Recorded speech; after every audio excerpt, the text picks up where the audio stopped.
Cela devait être la grande vitrine de l'Amérique, la célébration parfaite.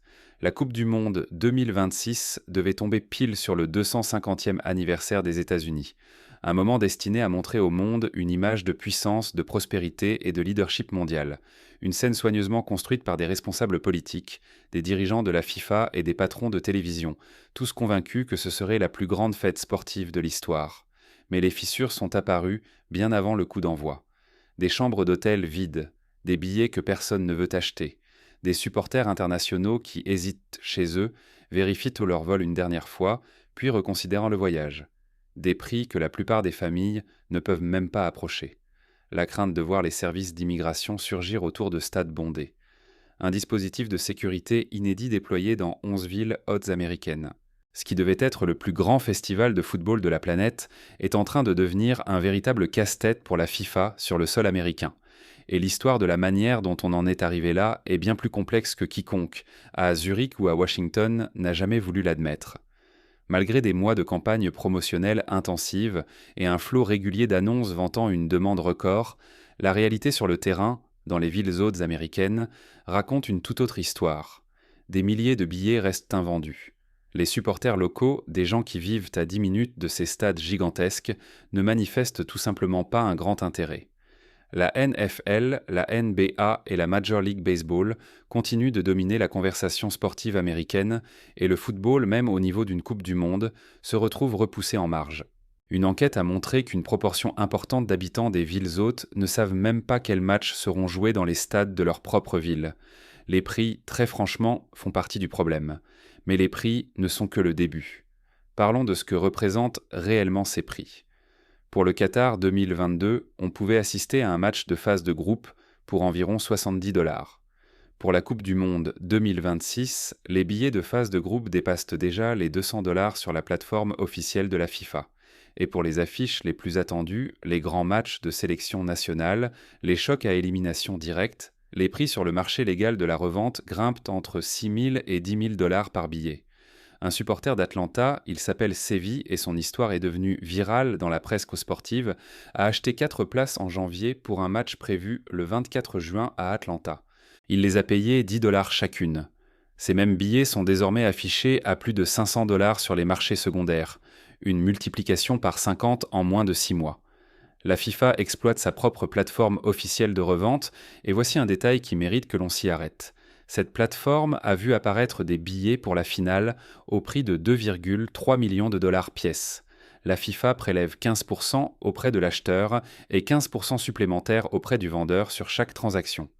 Si un seul de ces billets pour la finale était vendu à ce prix, la FIFA encaisserait 690 000 $ sur un seul siège. Le président de la FIFA, Gianni Infantino, a défendu publiquement ces prix, affirmant qu'il s'agissait tout simplement du coût des affaires sur le marché américain. Mais avant même le coup d'envoi du tournoi, seuls 29 des 104 matchs affichaient réellement complets. À Los Angeles, où les États-Unis ont lancé leur campagne contre le Paraguay le 13 juin, environ 3000 billets circulaient encore la veille du match. Selon des outils de suivi indépendants, au moins 9 matchs de phase de groupe aux États-Unis comptaient encore plus de 1000 billets disponibles quelques jours seulement avant leur tenue. À Dallas, des rapports indiquaient que plus de 350 000 billets restaient invendus pour les 9 matchs prévus à l'AT&T Stadium d'Arlington. 350 000 billets, dans une seule ville. Le stade de Dallas, l'un des plus grands du monde, devait être le symbole de la démesure du football américain réorienté vers le jeu mondial. À la place qu'on ne le prend il est devenu le symbole d'autre chose, l'écart entre ce que la FIFA avait promis et ce que le marché a réellement produit.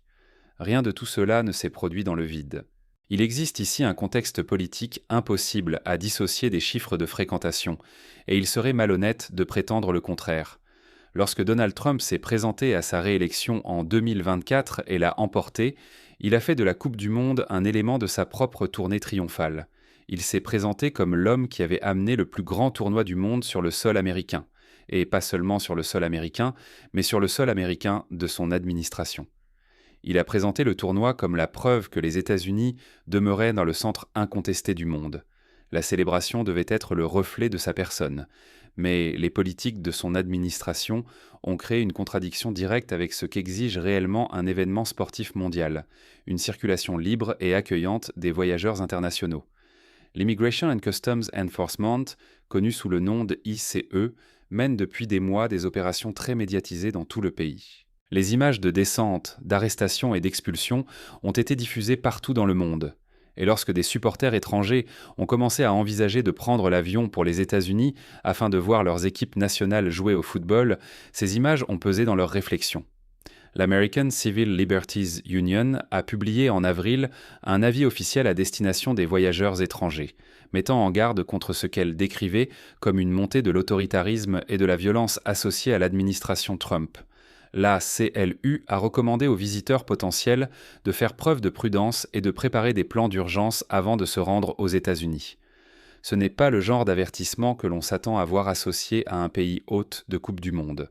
L'administration Trump avait initialement mis en place une politique de caution pour les visas, imposant aux visiteurs de 50 pays de déposer 15 000 $ en espèces simplement pour entrer sur le territoire. Cette mesure a finalement été suspendue pour les détenteurs de billets de la Coupe du Monde après une pression considérable, mais le tort causé à la confiance internationale était déjà fait. Les retards dans le traitement des visas ont continué de poser problème aux supporters qui auraient pu être prêts à faire le voyage. L'American Hotel and Lodging Association a interrogé des exploitants hôteliers dans les 11 villes hautes américaines. Près de 80% d'entre eux ont déclaré que leurs réservations étaient inférieures aux prévisions initiales. Environ 70% de ces professionnels ont cité les obstacles liés aux visas et les préoccupations géopolitiques comme les principaux facteurs freinant la demande internationale. Human Rights Watch a officiellement exhorté la FIFA à faire pression sur le gouvernement américain pour mettre en place ce qu'elle a appelé une trêve de l'ICE pendant la compétition, une période garantie durant laquelle les contrôles migratoires seraient suspendus à proximité des sites du tournoi. Cette demande a été largement ignorée. Un directeur d'hôtel, identifié dans les médias sous le prénom de Jeff, a partagé des données qu'il recevait d'autres exploitants de sa région. La conclusion était la même partout où il regardait. La saison ne s'annonçait pas bonne.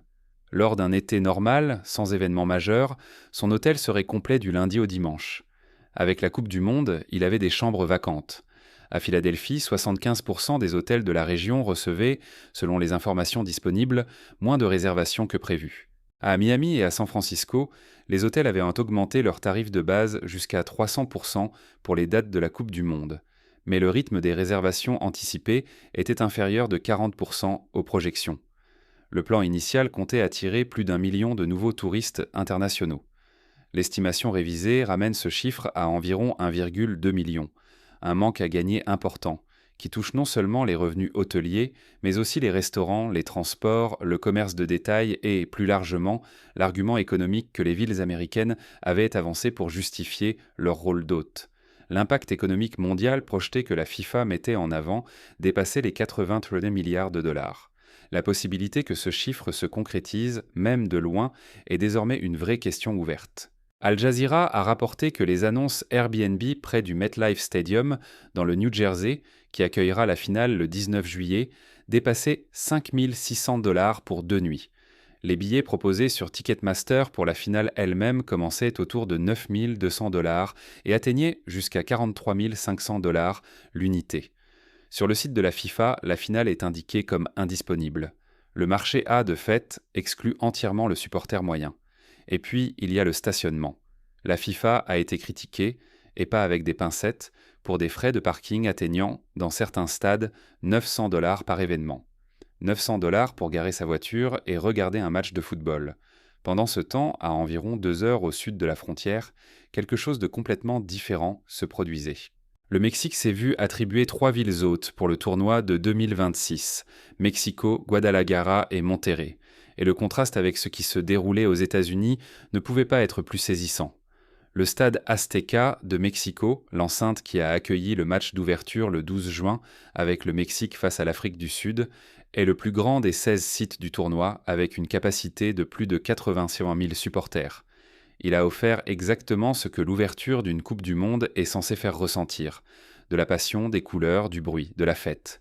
La FIFA a annoncé une affluence officielle de 44 985 spectateurs pour ce match, ce qui indiquait environ 700 sièges vides, et les images télévisées semblaient en montrer une foule plus dense que ne le suggéraient les chiffres officiels. Mais l'atmosphère était électrique d'une manière que les premiers matchs américains n'ont tout simplement pas égalé. C'est sur le terrain des coups que l'histoire mexicaine se distingue le plus nettement de l'histoire américaine. Alors qu'une chambre d'hôtel dans une ville haute américaine dépasse facilement 400 $ par nuit pendant les dates du tournoi, on peut trouver des hébergements dans les villes hautes mexicaines à moins de 100 $. Les annonces Airbnb à Mexico, Guadalajara et Monterrey ont été réservées de très tôt, avec des listes d'attente qui auraient dépassé 300 000 personnes cherchant à se loger près des stades mexicains. L'aéroport international de Mexico a préparé un accueil avec musique mariachi, danse folklorique et programmation culturelle, le genre de bienvenue qui fait sentir aux visiteurs qu'ils sont arrivés dans un endroit où l'on voulait réellement les recevoir. Des supporters sud-africains ont été filmés près de l'Azteca en expliquant qu'ils étaient venus au Mexique précisément pour la Coupe du Monde, décrivant l'expérience comme tout ce qu'ils avaient à espérer. Supporters sud-américains, fans africains, voyageurs asiatiques, tous ces groupes internationaux qui étaient censés remplir les stades américains se redirigent de manière disproportionnée vers les sites mexicains. Et la raison n'a rien de compliqué. Le Mexique offre un meilleur rapport qualité-prix, une hospitalité plus chaleureuse et aucune peur de ce qui pourrait arriver si l'on croise de travers le regard d'un agent de l'immigration. Il existe une couche supplémentaire de tension politique qui mérite d'être mentionnée à part. Des rapports apparus dans la période précédant le tournoi ont suggéré que le gouvernement américain avait discrètement tenté de durcir les recommandations de voyage concernant les villes hautes mexicaines, en relevant le niveau officiel de risque pour les voyageurs se rendant à Guadalajara et dans d'autres sites. L'objectif apparent était de rediriger vers le nord le flux de touristes internationaux. Si telle était la stratégie, elle n'a pas fonctionné. L'essor du tourisme au Mexique s'est poursuivi malgré les avertissements et de nombreux observateurs internationaux ont perçu ces alertes renforcées comme une manœuvre politique plutôt que comme une véritable évaluation sécuritaire. Cette initiative a suscité de la sympathie pour le Mexique au sein de la communauté internationale du football, pas de l'inquiétude. C'est aussi, d'une certaine manière, le problème de la FIFA, et elle a contribué à le créer. L'organisation sait depuis des années que les prix des billets s'envolaient dans une direction qui finirait par exclure les supporters ordinaires. Le système de tarification dynamique utilisé par la FIFA permet au prix des billets de fluctuer selon la demande, comme les billets d'avion. En principe, cela peut sembler raisonnable. Dans la pratique, cela signifie qu'un supporter ayant acheté un billet des mois plus tôt à un prix modeste peut voir la valeur de ce billet sur le marché secondaire être multipliée par 50 avant même que le match ne soit joué. Et cela signifie que la FIFA et ses partenaires agréés prélèvent un pourcentage sur chaque transaction de revente, créant ainsi une incitation financière à laisser les prix s'envoler. Le schéma n'est pas nouveau. La FIFA fait face depuis des décennies à des accusations de corruption et à des scandales financiers. L'organisation a traversé une crise fracassante en 2015, lorsque des procureurs fédéraux américains ont rendu publiques des inculpations visant des dizaines de responsables de la FIFA et de dirigeants du football sur plusieurs continents. Les charges comprenaient notamment association de malfaiteurs, fraude électronique et blanchiment d'argent. Des responsables avaient accepté des pots de vin pendant des années en échange de droits d'organisation de Coupe du Monde, de contrats télévisés et d'accords de sponsoring. Le scandale était stupéfiant par son ampleur et atteignait les profondeurs de la direction du football mondial. Sepp Blatter, qui dirigeait la FIFA depuis 1998, a démissionné au milieu de l'enquête. Gianni Infantino, qui lui a succédé, était censé incarner une rupture nette, une ère de réforme.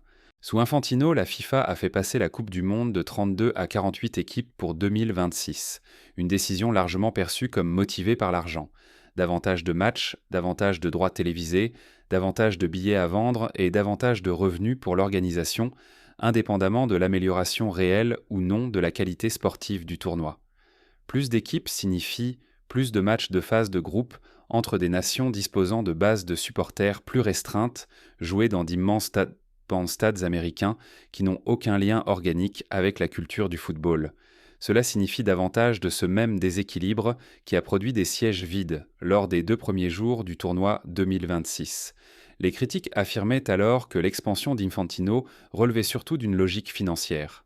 Les sièges vides à Los Angeles et à Dallas lors des premiers jours du tournoi suggèrent que ces critiques n'avaient pas tort. Infantino lui-même n'a pas aidé l'image de la FIFA pendant ce tournoi. Il est apparu lors d'un événement d'avant-tournoi à Washington, aux côtés du président Trump, les deux hommes se présentant comme copropriétaires de cette célébration. Trump l'a qualifié de réussite personnelle. Infantino a remercié le gouvernement américain pour son partenariat. La scène a profondément mis mal à l'aise de nombreux membres de la communauté internationale du football. Le dirigeant du football mondial, épaule contre épaule avec un président dont les politiques migratoires réduisaient activement la fréquentation internationale qui fait de la Coupe du Monde ce qu'elle est. La propre place de marché de revente de la FIFA, la tentative de l'organisation de créer un marché secondaire régulé, est devenue le symbole de tout ce qui ne va pas dans la tarification de ce tournoi. La plateforme a affiché 4 billets pour la finale à 2,3 millions de dollars chacun.